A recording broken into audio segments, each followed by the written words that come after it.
اور اس نے وہاں سے 2 قومی نظریے کی جو راستہ تھا وہ اپنایا. قائد اعظم نے کہا کہ یہ جو فساد ہے ہمارے لیے کم سے کم جہاں اتنے نقصانات ہوئے لیکن یہ 2 قومی نظریے کی صحیح معنی میں ایک راستہ طے کر دیا.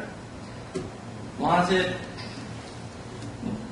چند جو اس وقت بہار کے زعما تھے جس میں کہ سید جعفر امام, بیرسٹر اسم شریف, بیرسٹر سید عبدالعزیز, نظر الحق, سید امام الدین, انیسہ امام وغیرہ نے 2 قومی پرچار کے اس آگے, اور ان کے ساتھ جو ہمارے شیخ الاسلام تھے شبیر احمد عثمانی صاحب یہ صوبہ سرحد پہ گئے اور انہوں نے جو بہار کا جو قتل عام ہوا تھا وہ انہوں نے وہاں اس کی تصویر کشی کی, جس کے بعد بہار کے جو سرحد کے جو زعما تھے عام طور سے وہ کانگریس کے حمایتی تھے, ایک قومی نظریے کے حمایتی تھے جس میں غفار خان بھی تھے. ان کے سامنے جب یہ تصویر کشی کی گئی کہ ہندو جہاں پہ مسلمان اقلیتوں کے ساتھ کیا سلوک کرتے ہیں اور کس طرح ان کو ظلم ستم کرتے ہیں, تو وہ بھی اس بات کے قائل ہو گئے کہ ہمارے لیے اور کوئی چارہ نہیں ہے سوائے اس کے 2 قومی نظریہ اور قائد اعظم کے ساتھ مل کے چلیں. اس طرح صوبہ سرحد اور وہاں پہ بلوچستان میں 2 قومی نظریے کی بات مل پڑی. اور اصولی طور پر جب آپ کو پتا ہے کہ اس تحریک کے نتیجے میں 1946 کے جو ہے 1947 میں پاکستان بنا تو بہار کے جو مسلمان تھے اور قریبی یعنی میں سمجھتا ہوں جو یو پی اور مغربی بنگال کے بھی جو مسلمان تھے وہ مشرقی پاکستان میں منتقل ہوئے اور انہوں نے صحیح معنی میں مشرقی پاکستان یا مشرقی بنگال کے پہلے تھا. اصولی طور پہ وہاں پہ کوئی صنعت اور حرفت کوئی چیزیں نہیں تھیں. انہوں نے وہاں سب تمام انتظامات سنبھالے اور صنعت حرفت ریلوے اور جتنے بڑے بڑے ادارے تھے اس کو ان لوگوں نے جو ہجرت کر کے آئے تھے مشرقی پاکستان وہاں چلایا اور اس کو ان کا اپنا وطن بنایا. لیکن ایک چیز جو میں سمجھتا ہوں ہماری قیادت اس میں سمجھتا ہوں کہ 1948 کے بعد اور لیاقت علی خان کے انتقال کے بعد جو ہماری اصل قیادت رہی نہیں وہ یہ نہیں دیکھ سکی کہ ہندو سازش جو ہے مشرقی پاکستان میں اسی وقت سے جنم لے رہی تھی اور وہاں کی آبادی کے تقریباً 15% آبادی ہندو تھی اور وہ تعلیم میں اور بڑے بڑے جو ادارے تھے اس کے سربراہ کے طور پہ کام کرتے تھے اور وہ ایک سازش کے تحت انہوں نے پاکستان یا مغربی پاکستان اور مشرقی پاکستان کے درمیان میں نفرت بڑھانے کے لیے انہوں نے بنگلہ زبان کا سہارا لیا جس کے نتیجے میں آپ کو پتا ہے 21 فروری 1952 میں بنگالی تحریک چلی اور اس میں کئی ان کے لوگ مارے گئے اور وہاں انہوں نے لٹرلی مشرقی پاکستان کو ایک 2 قوم بنا دی, ایک بنگالی قوم اور ایک اردو بولنے والی قوم. اور اصولی طور پر بنگلہ دیش کی آپ سمجھے جو تشکیل کی بنیاد ہے وہ وہیں سے شروع ہوئی. اس کے 1952 سے 1971 کا تقریباً 19 سال کا سفر ہے. لیکن ہمارے سیاستدانوں نے اس چیز کو نہ دیکھا کہ اس کے اثرات کہاں تک جا سکتے ہیں اور ہم کو اس کو کس طرح سبسائڈ کرنا ہے. صدر ایوب صاحب ہوں یا اس کے بعد یحییٰ خان تھے, انہوں نے بھی مشرقی پاکستان کو اسی طرح چلانے کی کوشش کی جیسے برطانوی دور میں کوئی ایگزیبٹ چلایا کرتی تھی انگلینڈ سے ہندوستان کو, اور انہوں نے یہ دیکھا کہ عوام کے جذبات کیا ہیں. عوام کے جذبات کا آپ کو اندازہ ہوگا جب 1964 میں انتخابات ہوئے تھے تو مشرقی پاکستان میں فاطمہ جناح کو 99% ووٹ ملے تھے, گرچہ مغربی پاکستان سے آئی تھی وہ, تو وہ ان کی محبت کی دلیل تھی. 1965 میں معلوم ہے آپ کو کہ بنگالیوں نے پورا ساتھ دیا. پھر کیا وجہ تھی کہ 6 سال پہ وہ الگ ہو گئے. تو میں سمجھتا ہوں کہ یہ چیز ایسی ہے جو ہمارے جو مقتدرہ ہیں جو لیڈران ہیں ان کو یہ سوچنا چاہیے کہ پاکستان کو بنانا جو دوما تھے وہ چلے گئے, بنا دیا انہوں نے, ایک میں سمجھتا ہوں بہت بڑا معجزہ تھا, لیکن پاکستان کو بچانا, پاکستان کو مینٹین کرنا بھی ایک بہت بڑا کام ہے. اور اس میں ناکام ہونے کا مطلب یہ ہے کہ دنیا کی میں ایک بڑی اسلامی سلطنت جو صرف اسلام کے نام پر قائم ہوئی تھی, میں سمجھتا ہوں واحد سلطنت دنیا میں جو اسلام کے نام پر قائم ہوئی تھی, اس کو قائم رکھنے کے لیے جو ہمیں جدوجہد کرنی چاہیے, جو محنت کرنی چاہیے, جو لگن چاہیے, وہ نہیں ہے.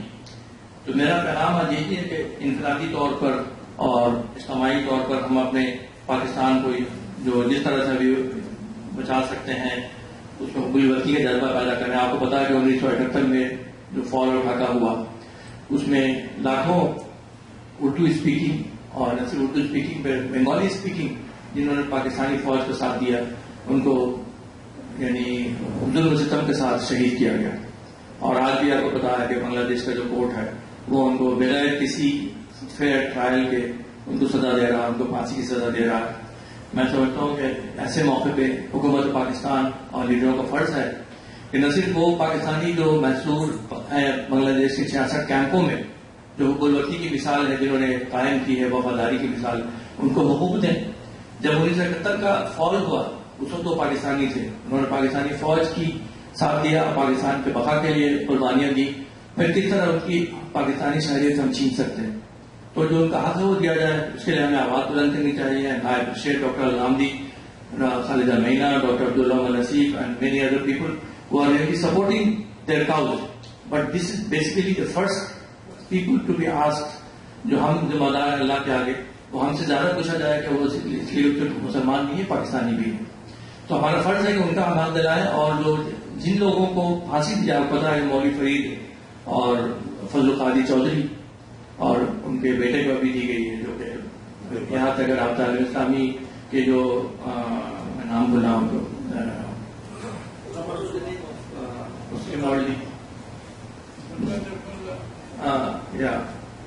سو ان کو جو بڑے بڑے اسلامی رہنما ہیں ان کو اس بات کی سزا دی جا رہی ہے کہ آپ نے 1971 میں پاکستانی فوج کا ساتھ کیا.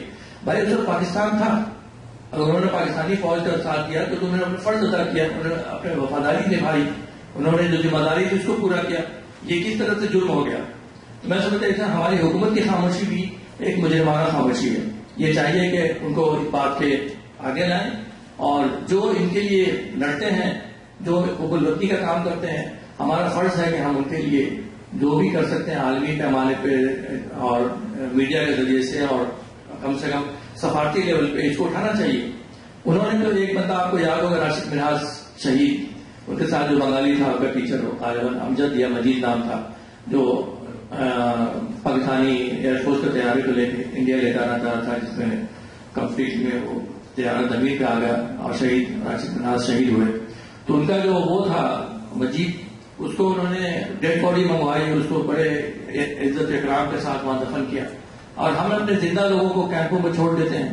یہ کون سا انصاف ہے, کون سی اسلامیت ہے, کون سی پاکستانی ہے؟ میں سمجھتا ہوں ہمارے لمحے فکر ہے کہ ہم پاکستانی رہنما, پاکستانی مشاہیر اور پاکستانی تحریک کے جن لوگوں نے کردار ادا کیا ہے ان کا ہم نام لیتے ہیں, ہم اپنا فرض بھول جاتے ہیں, ہم اپنا کردار بھول جاتے ہیں. میں سمجھتا ہوں کہ میں آپ کا کردار بہت لینا نہیں چاہتا ہوں, لیکن میں سمجھتا ہوں کہ آج انفرادی اور اجتماعی طور پر ہمیں یہ عہد کرنے کی ضرورت ہے کہ ہم صرف ساری ذمہ داری حکومت کی, ساری ذمہ داری پرائم منسٹر اور پریزیڈنٹ کی نہیں ہے. انفرادی اور اجتماعی طور پہ ہم جو کر سکتے ہیں, جہاں تک کر سکتے ہیں, جیسے قرآن کی آیت ہے لا یکلف اللہ نفسا الا وسعہا, آپ سے آپ کی جہاں تک سکت تھی, آپ کی جہاں تک قوت تھی, آپ کی جہاں تک ادراک تھا, اس کا سوال آپ سے ہوگا. اگر وہ آپ نے نہیں کیا تو اس کے مجرم آپ ہوں گے. اگر نواز شریف صاحب یا صدر ممنون صاحب یا جو بھی ہیں وہ نہیں کریں گے, وہ اس دن مجرموں کے ٹرم کھڑے ہوں گے. اور محصولین اور مجرموں کا حق انہوں نے مارا ہوگا, وہ ان کا دامن پکڑ کے اللہ کے آگے پیش کریں گے. لیکن ہم اپنا فرض تو پورا کریں, ہم اپنی ذمہ داری کو پورا کریں. ہم جو پاکستان کا نام لیتے ہیں, اسلام کا نام لیتے ہیں, ہم اس بنیادی فرض کو ہمیں بلانا ہی چاہیے. اسی طرح اور بھی جو ہے مسائل جیسے برما کے ہیں, اور بھی جہاں جس طرح ظلم ستم ہو رہا, کم سے ہمیں آواز بلند کرنی چاہیے. جیسا کہ ڈاکٹر غامدی صاحب نے کہا, آج میڈیا بہت ایکٹیو ہے, بہت پاورفل ہے, ہم اس میں اپنا رول پلے کریں. ڈاکٹر غامدی صاحب آرٹیکل لکھتے ہیں, آپ نے سن لیا کہ وہ وہاں پہ انڈین لابی جو ہے کشمیر کے اوپر لکھتے ہیں, محسوری کے اوپر لکھتے ہیں, علامہ اقبال پہ لکھتے ہیں, قائد اعظم پہ لکھتے ہیں, ڈاکٹر عبدالقدیر بھی لکھتے ہیں. تو ہمارا فرض ہے کہ ہم ان کی یعنی ان کی وہ کریں, انکریج کریں تاکہ وہ اور آگے لکھیں. ورنہ انڈین لابی, ہم انڈین لابی بھی نہیں کہیں گے, ہمارے کوئی بھی لابی ہو سکتی ہے. بنگلہ دیش میں مسلمان ہیں لیکن وہ بھی پاکستان کے خلاف ہیں, تو یہ ضروری نہیں ہے کہ سارے مسلمان پاکستان کے ساتھ ہوں, لیکن ایسی لابی ہے موجود جو کہ پاکستان کو پنپتا ہوا ترقی یافتہ پاکستان دیکھنا نہیں چاہتی ہے. اور میں سمجھتا ہوں کہ بنگلہ دیش میں جو ابھی حکومت ہے اس نے اینٹی پاکستانی جو سینٹیمنٹس ہیں, جذبات کو بہت بڑھایا ہے. میں سمجھتا شاید انڈیا کے لوگ اتنے دشمن نہ ہوں جتنی موجودہ بنگلہ دیش کی حکومت پاکستان دشمن ہے. لیکن بہرحال ہمیں اپنا فرض پورا کرنا چاہیے. اور میں اس سلسلے میں ڈاکٹر غامدی صاحب کا بہت بہت شکریہ ادا کرتا ہوں, سلام پیش کرتا ہوں. اور ایک اور آپ کو ٹپ بھی دیتا ہوں کہ جب بھی آپ سے سوال کریں آپ کبھی جواب نہ دیں, اس لیے کہ آپ کا جواب غلط ہوگا. کل ہمارے ساتھ یہی ہوا. انہوں نے پوچھا کہ علامہ اقبال نے حج کیا تھا؟ تو زیادہ تر لوگوں نے کہا نہیں حج کیا تھا.